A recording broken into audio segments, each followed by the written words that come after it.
오늘 창세기 4장 1절에서 7절 본문 말씀으로 레위기의 민하로 본 가인과 아벨 이야기라는 제목으로 같이 말씀 나누겠습니다.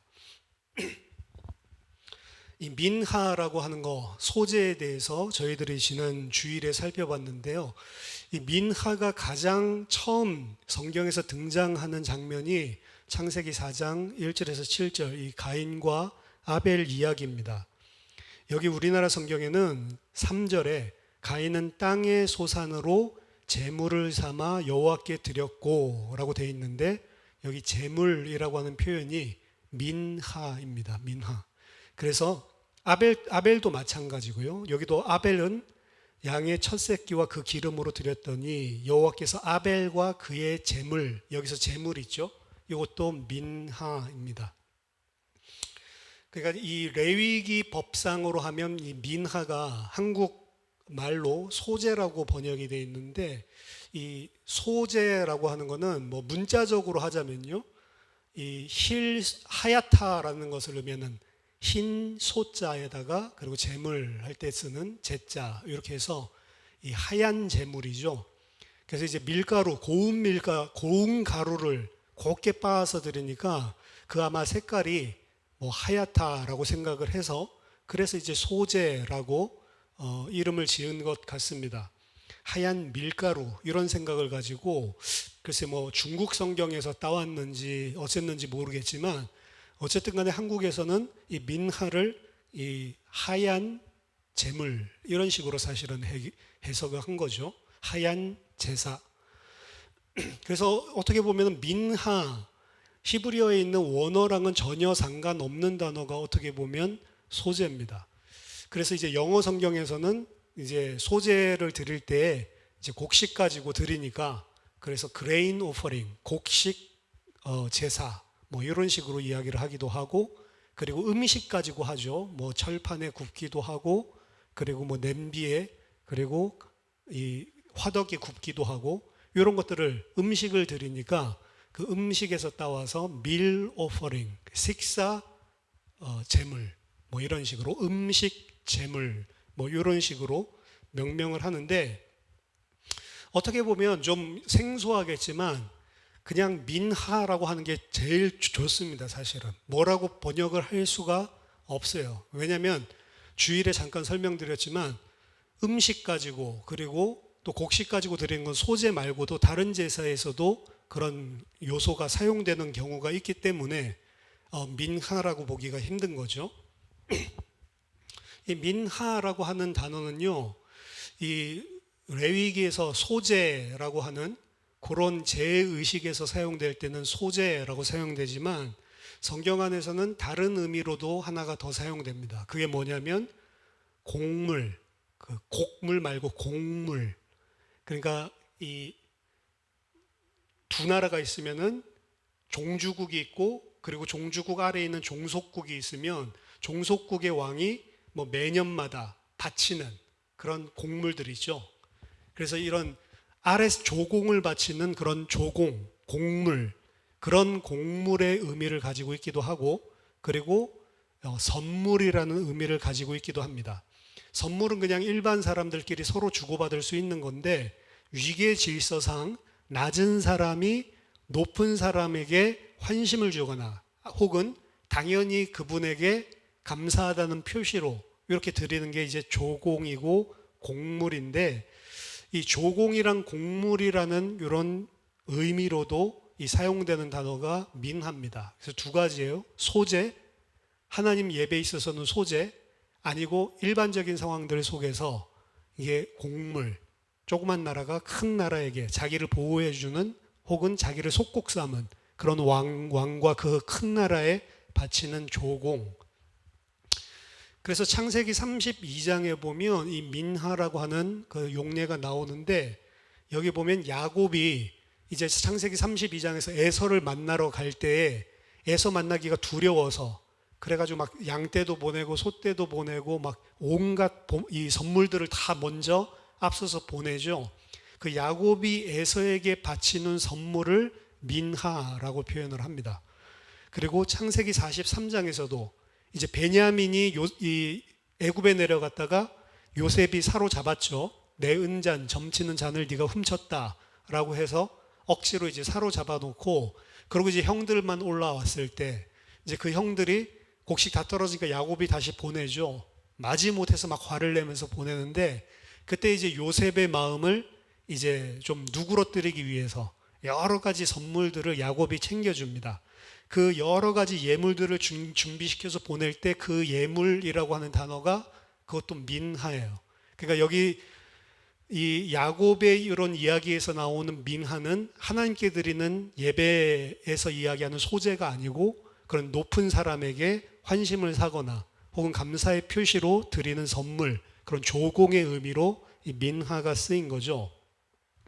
따라서 오늘 보면 민하라고 표현되어 있는데, 이 민하가 가인은 땅의 소산을 가지고 하나님께 민하를 드렸고, 그리고 아벨은 그 양의 첫 새끼와 그 기름으로 민하를 드렸다라고 이야기를 하는데, 여기에서 이 민하는 이제 만약에 소재라고 한다면, 소재의 의미로 본다라고 하면 이 아벨이 드리는 게 적절치가 않잖아요. 그렇기 때문에 이거는 곡물이나 혹은 하나님께 감사 제물로 드리는 거지, 여기서 이야기하는 건 소재가 아니다라는 식으로 많이 해석하는 사람들이 있습니다. 그런데 중요한 거는 이 민하라고 하는 거는 하나님께 바치는, 제물로서 바치는 그런 제의식의 상황들 속에서는 그 언제든지 선물 혹은 곡물, 조공 이런 의미로 사용된 게 아니고, 언제든지 제의식 상황 속에서는 레위기에서 이야기하는 소재의 용도로 사용이 됐단 말이죠.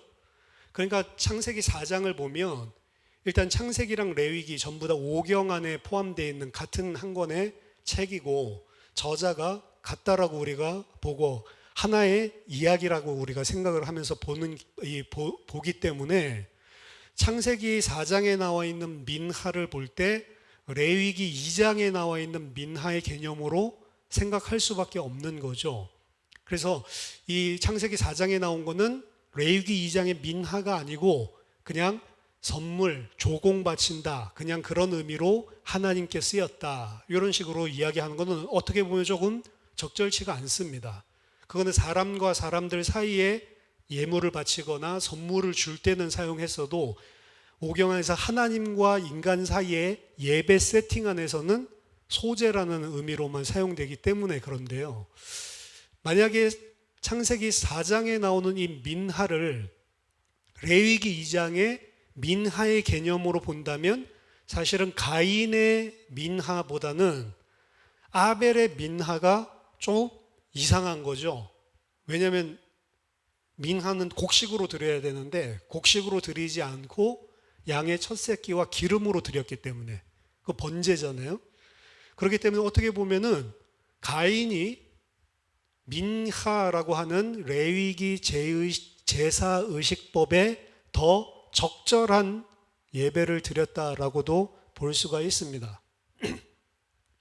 어떤 사람들은 그래서 이 도대체 왜 하나님이 가인 것은 안 받아주고 아벨 것은 받아줬냐라는 이야기를 할 때, 이 아벨의 제물에는 여러 가지 수식어들이 있어요. 그래서 양의 첫 새끼라고 하는 것들이 있고, 그리고 기름, 이런 구체적인 이런 수식하는 내용들이 나오죠. 첫 새끼고 기름, 그러면 하나님이 가장 기쁘게 흠양하시는, 그 흠양한다라고 하는 건 향기를 좋게 받으신다라는 하는 의미는 하나님이 진노를 누그러뜨리는, 진정시키는 그런 의미를 제의식에서 가지고 있다라고 말씀드렸죠.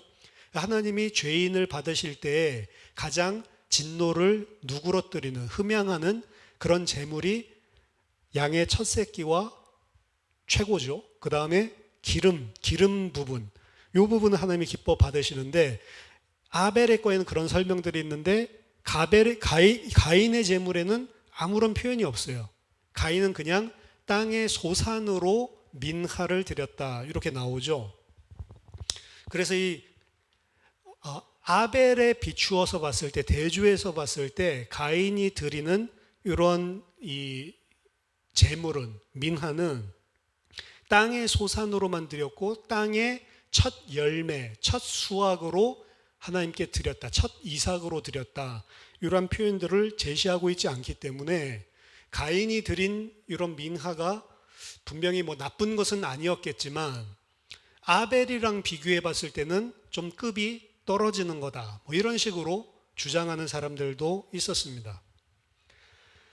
그런데 사실은 우리가 소재에 대해서 지난 주일에 자세하게 살펴봤죠. 레위기에서 이야기하고 있는 이 민하에는 크게 두 가지 범주가 있었습니다. 그래서 레위기 2장 1절부터 10절까지 나오는 민하가 있고요. 그리고 레위기 2장 11절부터 16절까지 나오는 민하가 있어요. 2장 11절에서 16절까지 드리는 민하는 처음 익은 것, 아니면 첫 이삭과 관련되어 있는 민하였습니다. 그렇죠? 그리고 레위기 2장 1절부터 10절까지 나와 있는 것은 우리가 일상적으로 생각하는, 늘 소재라고 생각하는 그런 일반적인 소재죠. 뒤에 것과 앞에 것들이 약간 성격이 다른 거라고 제가 말씀드렸습니다. 그래서 처음 익은 것, 그리고 첫 이삭을 드리는 민하에는 꿀과 누룩을 넣을 수가 있었습니다. 그렇죠? 근데 앞에서 이야기했었던 2장 1절부터 10절까지 앞에 나와 있는 민하에는 꿀이나 누룩을 절대로 못 넣게 만들었죠. 그 차이점이 분명히 존재를 했습니다. 뒤에서 이야기하는 첫 곡식, 그리고 첫 이삭으로 드리는 처음 익은 것으로 드리는 이런 민하도 마지막 절에 보면 기념물이라는 표현이 있기 때문에 하나님과 하나님 백성 사이의 언약적인 관계를 상기시켜 주는 것이 맞습니다. 하지만 뭐가 빠져 있냐면 여호와께서 향기로운 냄새로 받는 이 부분은 빠져 있어요. 그러니까 이 뒤에 있는 것은 어떻게 보면 죄된 인간으로서 드리는 민하라기보다는 하나님의 백성이, 하나님이 모든 것을 다 주셨습니다. 우리가 지금 추수하는데 이 추수한 열매들이 다 하나님이 언약의 백성에게 은혜로 주신 것입니다. 제가 하나님께서 주신 것을 거두어 드렸습니다 라는 것을 감사하기 위해서, 그리고 그것을 시인하고 인정하기 위해서 원래는 하나님 것이 다 드려야 되는데 상징적으로 처음 익은 곡식, 그리고 처음 익은 열매, 이것들만 따로 하나님 앞에 드리는 거죠. 그래서 2장 11절에서 16절 뒷부분에 나오는 두 번째 파트에 나오는 이 민하는 어떻게 보면 하나님의 백성이 이 땅에서 거두어 드리는 모든 것들이 다 하나님이 주신 것이고, 하나님이 주시지 않으면 저는 살 수 없는 존재인데 하나님이 은혜로 주셨습니다 라는 것을 고백하는 감사제의 성격이 강한 것입니다. 그렇기 때문에 여호와께서 그 향기를 흠향했다라고 하는 표현 자체가 없는 거예요. 그 향기를 흠향했다라고 하는 것은 하나님의 진노를 누그러뜨리는 진정이랑 관계되어 있는데 그런 이야기가 등장하지가 않는 것입니다. 반면에 2장 1절에서 10절까지 나오는 소재는 여호와의 노를 진정시키는 역할을 하는 민하란 말이에요. 그럼 그런 관점에서 봤을 때 이 가인이 첫 곡식을 꼭 드려야 된다, 요거는 아니죠. 그리고 아벨 또한 첫 예물을 드린 것 자체가 감사제로 봐야 되냐, 그런 이야기까지 갈 수가 있는데 감사제로는 사실은 곡식을 드리는 거니까 여러 면에서 봤을 때 가인이 소재로서 부족함이 없는 예물을 하나님 앞에 드렸다라고 결론을 내릴 수가 있는 겁니다. 그래서 이 가인의 입장에서 드린 예물들 자체에는 아무런 문제가 없는 것입니다. 레위기 2장 1절에서 10절에 나오는 소재, 민하의 그 제물은 첫 이삭이나 처음 익은 것과 아무런 상관이 없기 때문에 거기서 드린 것은 고운 가루를 드리거나 아니면 화덕에 구운 것, 아니면 후라이팬에 붙인 것, 아니면 큰 솥에다가 기름에 튀긴 것, 이런 거 이제 하나님 앞에 드리라고 돼 있지, 첫 곡식, 첫 예물이랑은 처음 익은 것이랑은 좀 다른 성격의 사실은 소재거든요.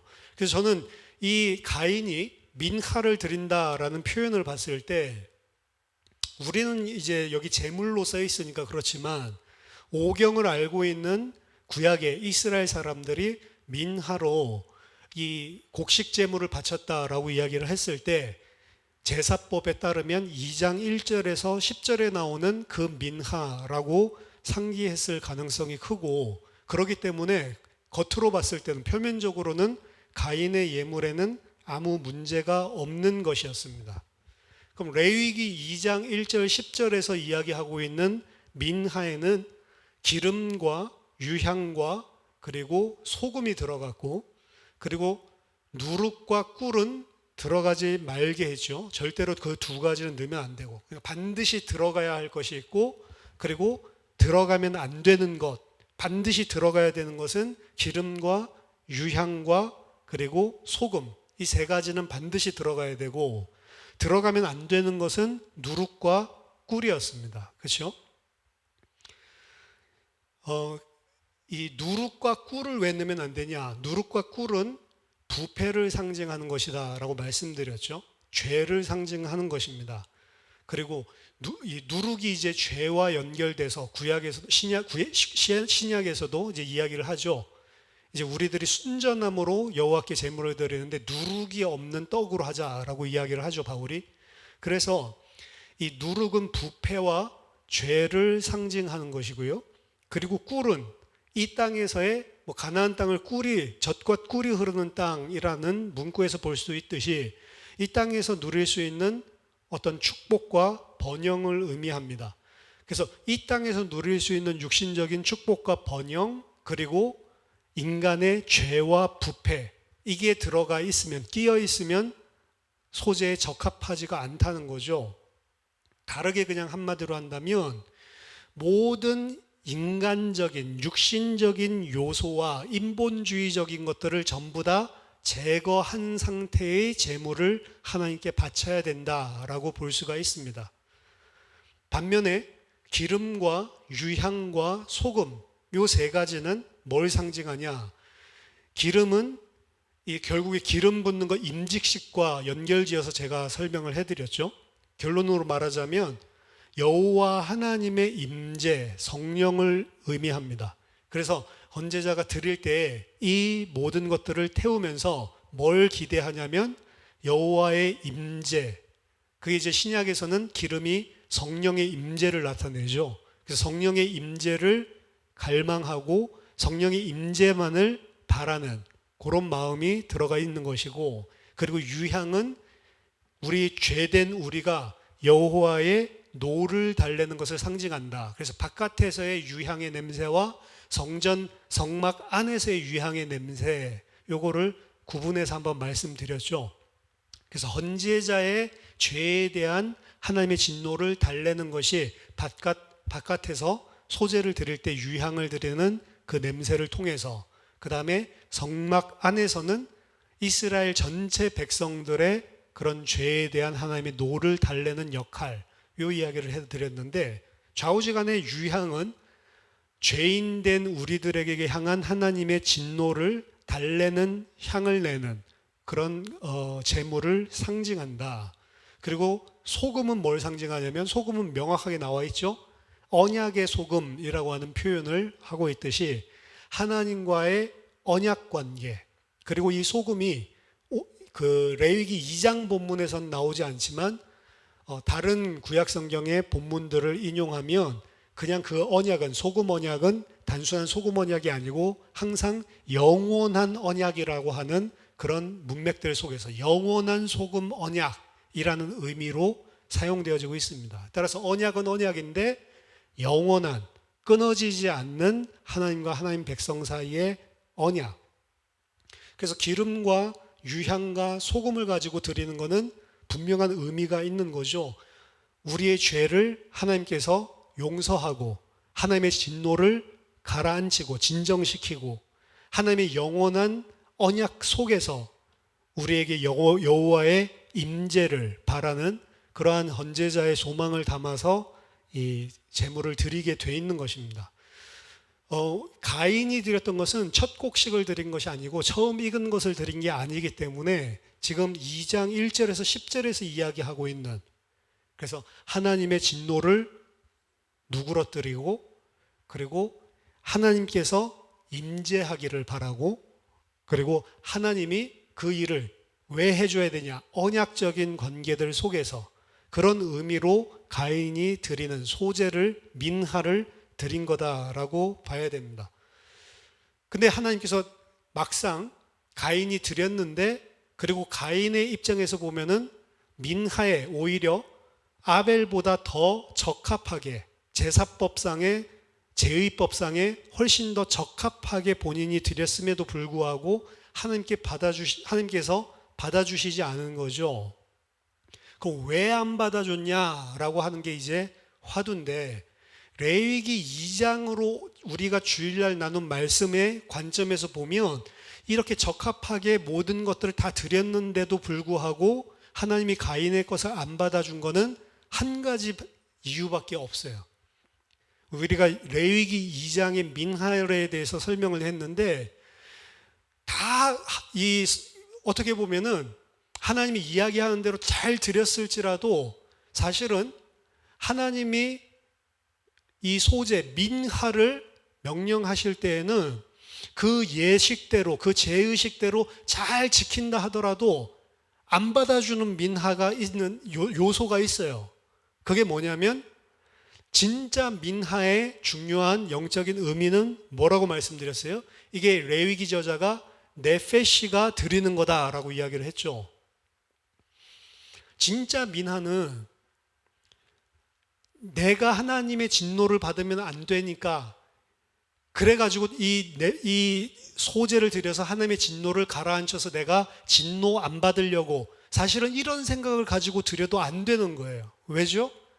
네페시라고 하는 것은 자기 중심적인 인간의 내면적인 본질이다라고 이야기를 했는데, 우리가 하나님 앞에 소제를 드리는 것은 이 나중심적인 이런 내면적인 이 본질적인 어떤 죄성, 나의 이 부분을 다 소멸시키는 의미로 사실은 드려야 되는 겁니다.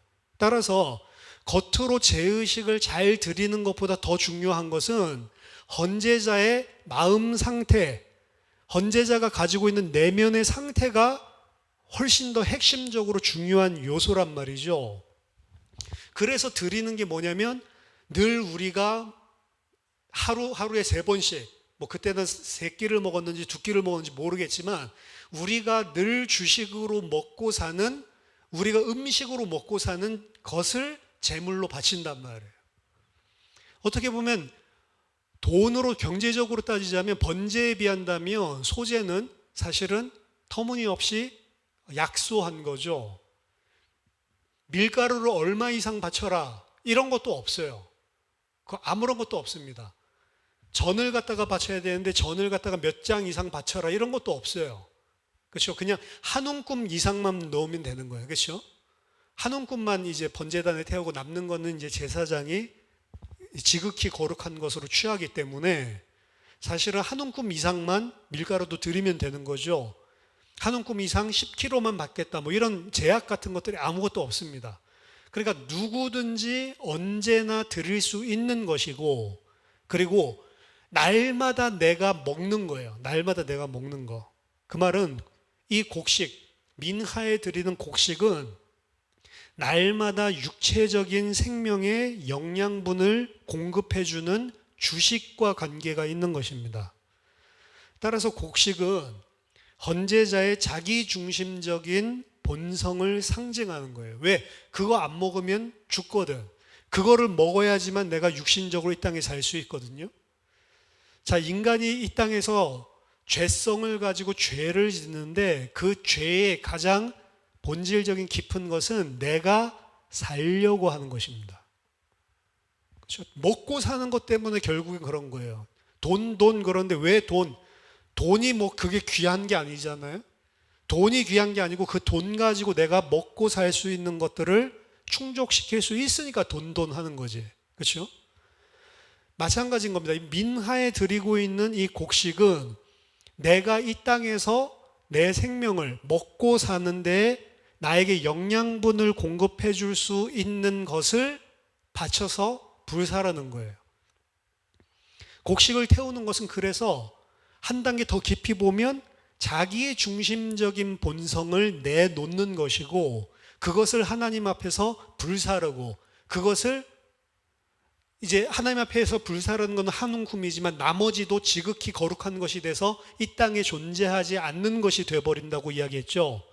그래서 제단에 한 움큼 가루를 놓는 거는 불이 먹어버리는 거고, 남은 지극히 거룩한 것은 하나님의 거룩한 제사장이 먹어버리는 거고, 그렇죠?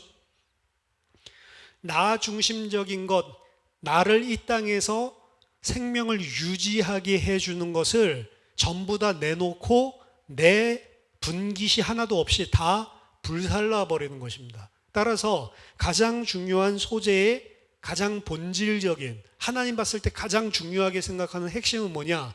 소재를 드리는 사람이 나 중심적인, 나 본질적인 이 부분들을 하나님 앞에 다 태워버리고, 육신적인 것, 세상에 속한 것 번제에서 태워버렸을 뿐만 아니라 내 마음 속에 있는 이 부분을 다 태워버리는 거예요.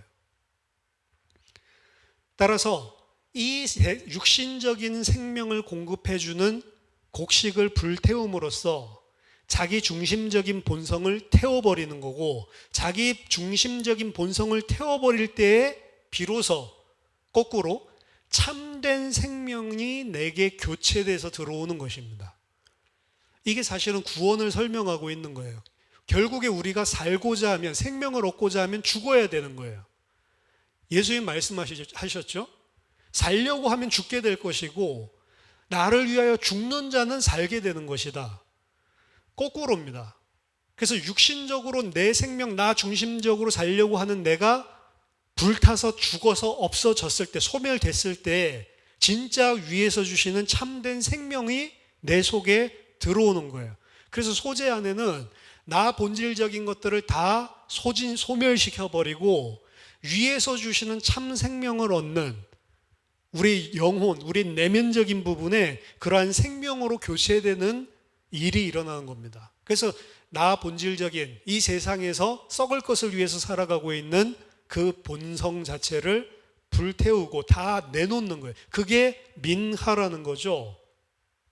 그럼 다시 가인의 민하로 돌아가 본다면, 가인은 레위기 2장에서 이야기하는 것처럼 뭐 세세하게 설명은 하지 않았지만, 레위기 2장 1절에서 10절에서 이야기하는 첫 곡식이 아닌 자기 자신의 본질적인 감사제가 아닌 내 중심적인 내면을 하나님 앞에 내놓는 민하를 드리고 있는 거예요. 하지만 가인은 겉으로 봤을 때는 외향적으로 민하를 드리고 곡식을 바쳤지만 하나님께서 그 곡식을 받지 않죠. 그럼 왜 안 받았냐라고 했을 때 창세기 4장은 이야기해 주고 있지를 않는데, 레위기 2장의 소재의 근거에서, 민하의 근거에서 본다면 안 받은 것은 외적으로 뭘 잘했다 못했다가 아니고 가인의 내면적인 문제라는 겁니다.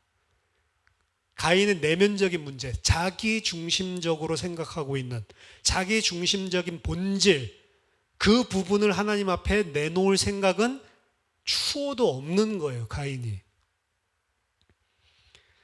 그래서 가인의 예배는 가인이 드린 제물, 그것 자체가 제물의 형태나 외적인 것이 열등한 것이 아니고, 그것은 올바르게 했을지라도 진짜 문제는 민하 법에 의해서 이야기하고 있는 가인의 내적인 본질, 마음과 생각에 문제가 있는 것이기 때문에 하나님께서 받지 않으신 것입니다.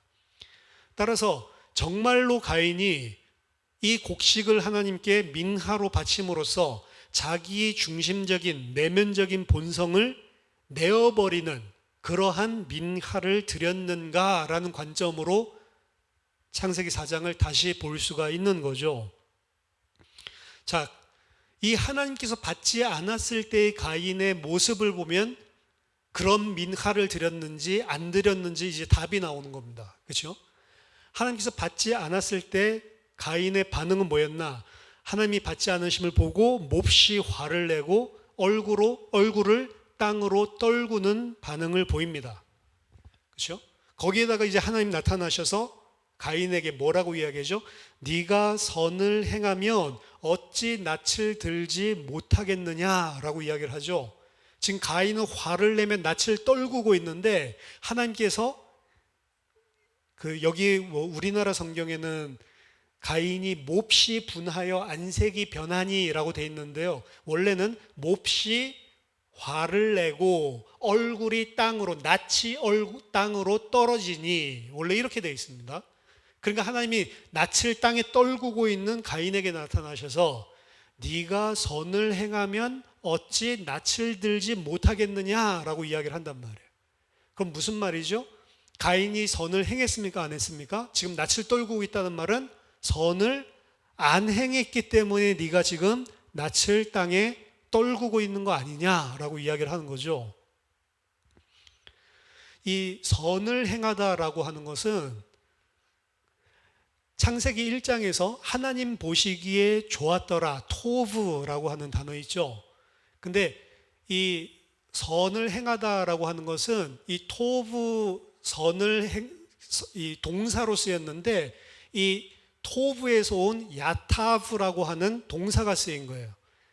그러니까 토브는 형용사로 좋은 이런 소리고, 그리고 야타브 그러면은 좋다, it is good 이런 의미인데 그게 사역동사로 히필로 쓰였어요. 히필로 쓰이면 뭐냐면 좋게 만들다 이 소리예요. 그러니까 여기서 네가 선을 행하면, 이게 선을 행하면이 아니고 네가 좋게 만들면, 그럼 누굴 좋게 만들어요? 하나님으로 하여금 좋게 만들면, 하나님이 기쁘시게 만들었다면 어찌 낯을 들지 못하겠냐. 하나님이 안 받아주신 이유는 뭐냐면 네가 그 곡식 제물을 민하로 드렸는데 그것이 하나님을 전혀 기쁘시게 하지 못한 민하였다는 거죠. 왜 하나님이 안 기뻐했냐? 외적인 게 문제가 아니고 내적인 데 문제가 있다는 거예요. 그래서 네가 선을 행하면 낯을 반드시 들게 돼 있다. 요한일서 3장 12절에 가인과 같이 하지 말라. 그는 악한 자에게 속하여 그 아우를 죽였으니 어떤 이유로 죽였느냐? 자기의 행위는 악하고 그의 아우의 행위는 의로움이라. 하나님께서 틀림없이 가인의 것은 받지 않으셨고 아벨의 것은 기쁘게 받았습니다. 가인의 제물은 하나님이 토부하도록 만들지를 못했고 아벨의 제물은 하나님을 토부하게 만들었거든요. 그러니까 가인이 행한 것 자체가 하나님이 토부, 좋도록 만들지 못한 것을 요한일서 3장 12절에서는 그의 행위가 악하다라고 이야기를 해요. 이거는 아벨을 죽였기 때문에 악한 것이 아니고 어떤 이유로 죽였느냐? 자기의 행위는 악하기 때문에 죽였다라고 이야기를 하죠. 가인이 선을 행하지 않았다. 가인의 행위가 악했다. 이 부분을 아까 민하를 가지고 해석을 해본다면 가인은 민하를 바치는 행위를 했지만 자기 중심적인 본성을 소멸시키는 것과는 아무런 상관없는 민하를 하나님 앞에 바친 것입니다. 그래도 하나님 앞에 민하를 드렸는데 잘못된 방식으로 진정한 의미를 놓치고 그래도 드리지 않았냐? 그거 안 드리는 사람도 있을 건데 가인은 그래도 민하를 하나님 앞에 드리지는 않았냐? 이렇게 말씀하시는 사람들도 있을 건데요. 민하 드리는 것들 속에 가인이 제대로 드리지 못했다라고 하는 게 그렇게 악한 것이냐? 그래도 드리는 것이 안 드리는 것보다는 훨씬 나은 것 아니냐? 이렇게 이야기를 할 수 있겠지만 어떤 의미에서 보면 잘못된 민하를 드리려면 드리는 것보다는 안 드리는 게 훨씬 더 낫습니다. 왜냐하면 가인은 잘못된 민하가 뭔지를 알지 못하고 잘못된 민하를 드렸는데 그 잘못된 민하를 드렸다는 것은 가인 속에 어떤 마음 상태가 있냐면 가인의 지금 하나님이 받지 않았을 때의 반응을 근거로 해서 추론해 본다면 자기 자신이 하나님께 바친 예물은 당연히 하나님께서 받아줄 만한 예물이었다라는 생각이 있고 그걸 하나님이 안 받아줬기 때문에 화가 나는 거예요. 즉 당연히 자신은 하나님이 받아줘야만 하는 자격이 있는 제물을 드렸는데 하나님이 안 받아준 거를 지금 문제 삼고 있습니다. 그래서 부당 대우를 받고 있다라고 생각을 하고 있는 거예요. 심지어는 아벨을 쳐다볼 때에도 자기 자신이 아벨보다 더 좋은 것을 드렸고 더 나은 것을 드렸는데 자기 자신 것을 안 받고 아벨 걸 받았기 때문에 아벨이 경쟁적으로 더 우월해서가 아니고 어떻게 보면 아벨은 가치가 없고 자격이 없는데 자기가 더 잘했는데도 불구하고 안 받아줬다라고 하는 생각이 가인 속에 있는 것입니다. 이게 악한 거예요. 그러니까 하나님 앞에 제물을 드리는데 어떤 마음의 본질을 가지고 지금 드리고 있냐면 이 정도의 제물이면 당연히 하나님께서 받아 주실 수밖에 없다라고 하는 자기의 의를 가지고 나와서 바치는 거예요. 근데 민하는 딱 그거 자기의 의를 갖다가 다 불살라 버리는 게 민하란 말이에요. 그러니까 전혀 거꾸로죠. 하나님 앞에 내가 이 정도 드렸으면 당연히 받아줘야 된다라고 하는 이 정도의 제물이면 이 정도의 노력과 열심이고 이 정도의 제물이면 당연히 하나님이 받아주실 수밖에 없다라고 생각을 하고 하나님 앞에 당당하게 어떻게 보면 제물을 드린 것입니다. 이것이 자기의고 이게 가인의 행위가 사실은 악한 거의 본질이에요. 하나님과 인간과의 관계성에 있어서 자기중심적인 본성이 가장 은밀하면서도 끈덕지게 나타나는 부분이 바로 자기의입니다. 심지어는 자기의를 내세우는 자들은 자신이 그 자기의를 내세움으로 하나님 보실 때 악을 행하고 있다라고 하는 사실조차도 인지 못하고 있습니다. 사실은 그 가장 극명한 예가 바리새인 같은 사람들이죠. 바리새인 같은 사람들은 사실은 엄청 의로운 삶을 살고 하나님 말씀대로 살려고 몸부림쳤던 사람들인데 그들은 하나님의 말씀을 계명을 자기들 생각에서 잘 지키면 잘 지킨 만큼 더 자기가 무슨 죄를 가지고 있는지를 알지를 못하는 거예요. 바리새인들 가운데도 제가 봤을 때는 여러 스펙트럼이 있다라고 생각을 하는데 바리새인 중에서도 굉장히 계명을 철저하게 잘 실천하는 사람이 있을 거고 바리새인 중에서도 좀 약간 열등한 사람, 이런 사람이 있을 겁니다. 열등한 사람은 그나마 생각할 수 있어요. 아, 내 이 모습으로는 절대로 하나님의 거룩에 나아갈 수 없다 생각할 여지라도 있어요. 근데 바리새인 중에 철저하게 최고로 열심히 있어서 잘 지키는 사람은 그런 생각을 할 수 있는 여지가 아예 없는 거죠. 그래서 바울이 본인도 그러한 여지가 없는 바리새인이었기 때문에 교회를 핍박하고 그리고 그리스도인들을 죽이려고 했었죠. 그 자기 자신을 포함해서 그 바리새인들, 그 자기 의를 내세운 사람들을 로마서 10장 3절 4절에 내가 증언하노니 그들이 하나님께 열심히 있으나 올바른 지식을 따른 것이 아니니라. 하나님의 의를 모르고 자기 의를 세우려고 힘써 하나님의 의에 복종하지 아니하였느니라. 힘써서 열심히 하나님 의를 복종하지 않고 뭘 했다고요? 자기 의를 내세웠다고요. 열심히 한다고 되는 게 아니고 오히려 모르는 무지의 상태에서 열심히 하는 것은 더 죄가 됩니다. 그래서 하나님의 의를 모르는 사람은 열심히 안 하는 게 차라리 더 나은 거예요. 그게 창녀와 세리 같은 사람들이죠. 그 사람들은 아무리 생각해봐도 본인은 하나님이 받아주실 만한 건덕지가 없음을 알았는데 사실은 자기의 의를 철저하게 부인해라가 아니라 하나님 앞에 내 모습은 절대로 나갈 수 없는 자다라는 것을 거꾸로 인정해버리는 건데 사실은 인간에게 하나님 백성에게 언약적인 관계에 있는 주의 백성들에게 가장 하나님께서 원하시는 게 이 부분이거든요. 근데 이 부분이 끈질기게 숨은 우리의 이 죄로 사실은 끈덕지게 우리를 따라다닙니다. 가인만 그런 게 아니고 바리새인만 그런 게 아니고 사실은 우리 모두가 다 그래요. 그래서 우리는 조금만 내가 잘하면 언제든지 내 의를 가지고 하나님과 나와의 사이에 하나님 나아가려고 하는 모습들을 가지고 있고, 다른 사람을 쳐다볼 때도 내 의를 기준으로, 내가 의가 없으면 그런 게 없어요. 우리 권사님이 그 주일날 같이 이야기하면서 주일날이 너무 피곤하고 세상 일 바쁘다 보니까 이 교회도 잘 못 나가고 이런 것 때문에 엄청 힘들어 하시죠. 교회 나가고 싶은데 교회도 못 나가고 이렇게는 안 되는데 막 시달리죠.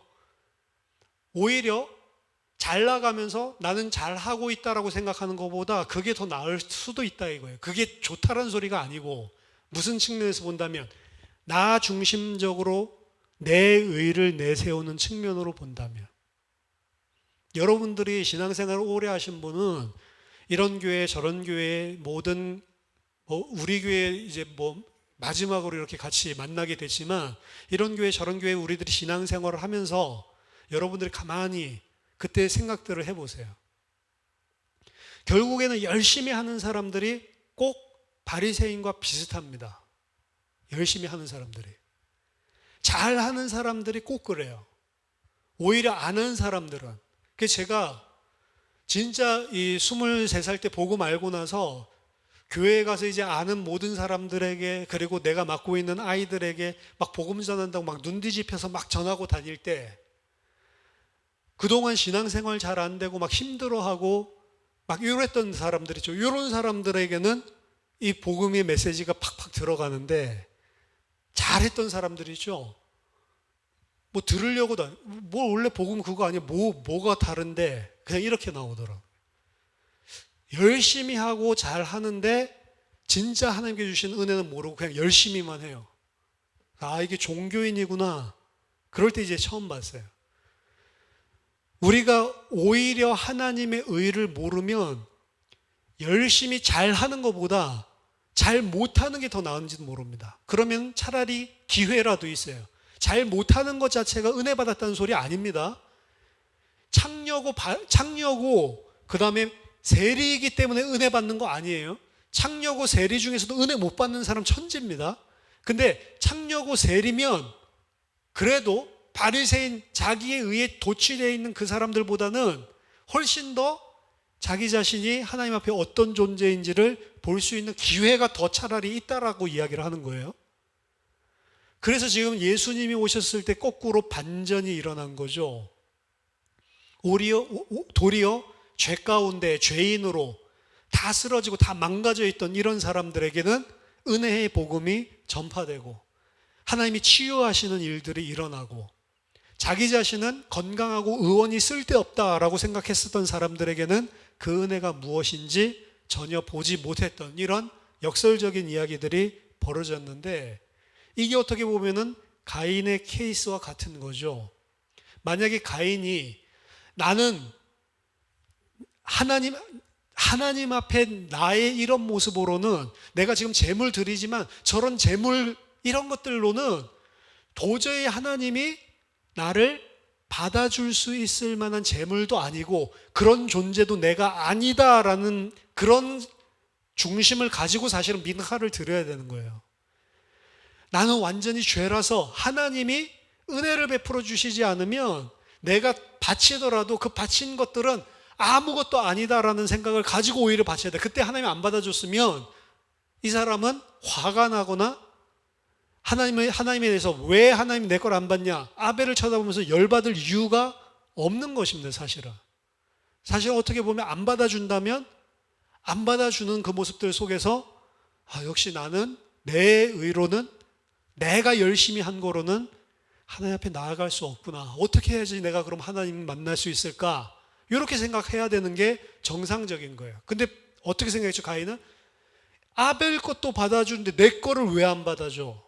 사실 이런 마음의 생각이 있는 거죠. 그래서 하나님에 대해서 화가 나는 거죠. 민하에서 이야기해주고 있는 거는, 소재를 통해서 하나님께서 이야기하는 거는, 우리가 하나님 앞에 나아갈 수 있는 길은 내 의로는 절대로 안 된다는 거예요. 예수 그리스도의 의를 덧입고만 그 예수 그리스도의 의에 의지해서만 하나님 앞에 나아갈 수 있다는 것입니다. 그리스도 외에 다른 것을 나의 의로 삼거나 혹은 나의 것, 나 자신의 행위나 나 자신의 열심이나 나 자신의 선행, 이런 것을 의로 삼아서 나가는 것을 보고 악한 행위라고 하는 겁니다. 그래서 가인은 자기의 행실이 악하기 때문에 사실은 죄를 짓는 거예요. 어떻게 보면은 아벨을 죽이기 전에 하나님께 제물을 가지고 나아가는 가인의 모습이나 아벨을 죽이는 모습이나 같은 거예요. 소제를 드린다고 드리는 게 아닙니다. 오늘날에도 똑같죠. 예수를 믿는다고 하는데 예수를 믿는 게 도대체 뭡니까? 예수님이 죽었다가 부활한 거? 예수님이 하나님의 아들이라는 거?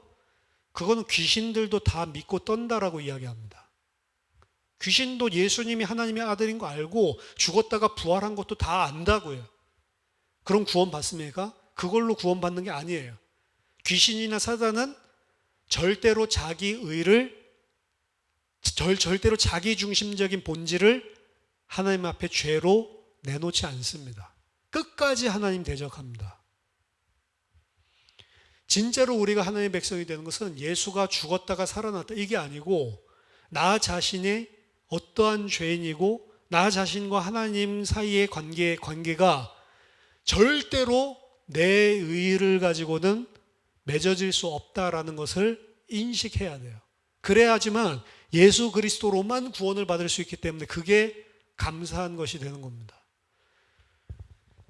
나 본질적인 중심, 요게 사실은 우리들의 신앙생활에 가장 최후의 끝까지 남아있는 본질적인 죄성이라고 보시면 됩니다. 결국에는 우리는 이 부분 때문에 어떻게 보면 소제는 수시로 드려야 되는 거예요. 오늘날의 소제는 없다고 그랬죠. 예수님이 우리를 위해서 모든 제사를 다 완성했기 때문에 우린 더 이상 그런 제사가 필요가 없습니다. 그렇지만 우리는 늘 말씀을 통해서 계속해서 나 본질적으로 돌아가고 있는 이 나의 죄성을 하나님 앞에 내놓고 태워버리는 일들을 수시로 해야 되는 거예요.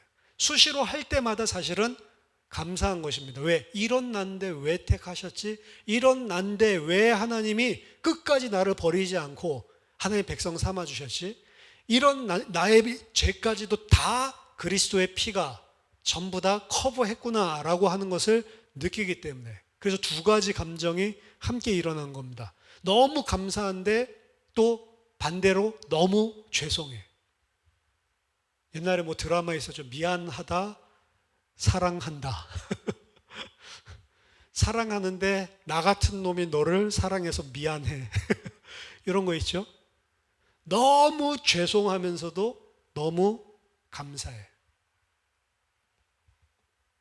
우리가 우리 자신을 하나님 앞에 볼 때에 너무 감사하면서도 그런 사랑 받을 자격이 없다는 걸 알기 때문에 죄송한 것이고, 너무 감사하면서도 그 감사한 은혜를 받고서도 이렇게 흔들릴 수밖에 없는 존재인 것들 때문에 죄송한 것이고, 그래서 결론은 내가 아니고 예수 그리스도만 붙들고 그 의로 나아가게 되는, 사실 너무 쉬운 것 한 가지를 배워가는 과정이 어떻게 보면 이 땅에서의 신앙생활입니다.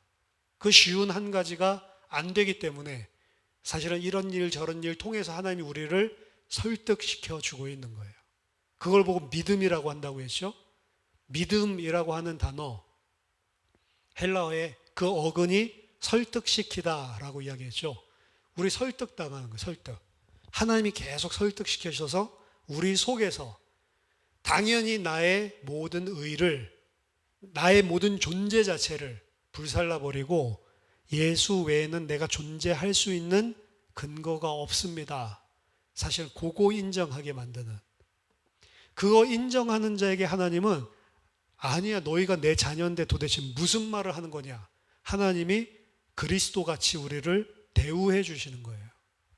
우리가 그리스도랑 똑같이 된다고 해서 절대로 교만하지 않는, 창세기 1장에 그 하나님의 아들과 같은 모든 영광을 줬을 때 금세 교만해져 버리죠.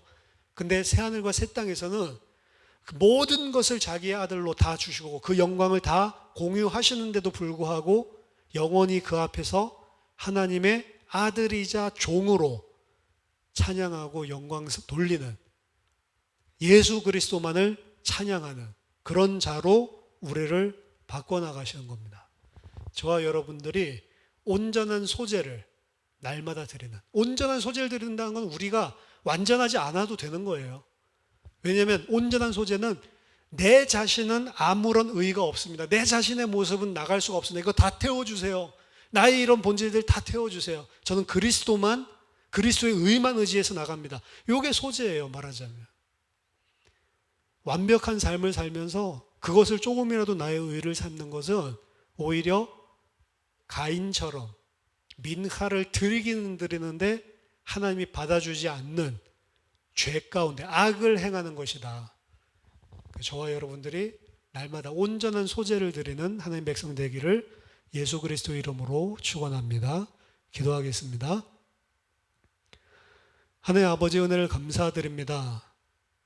레위기에서 이야기하고 있는 온전한 소재, 민하가 무엇인지를 바르게 알게 하시고 우리들이 하나님과 하나님의 백성의 관계로 하나님 앞에 나아갈 때 하나님 우리의 의는 우리의 모든 나중심적인 모든 내면적인 본질은 다 불태워버리고 오직 예수 그리스도의 의만 은혜로 감사로 붙잡고 나아가 하나님의 백성 되는 그런 귀중한 믿음을 허락하여 주시옵소서. 영원토록 주님의 종으로 주님께서 주신 영광을 보면서도 하나님만을 찬양하고 그 어린 양 되신 예수 그리스도만을 영원히 찬송할 수밖에 없는 자가 될 수 있도록 우리에게 은혜를 허락해 주시옵소서. 예수 그리스도 이름으로 기도하옵나이다. 아멘.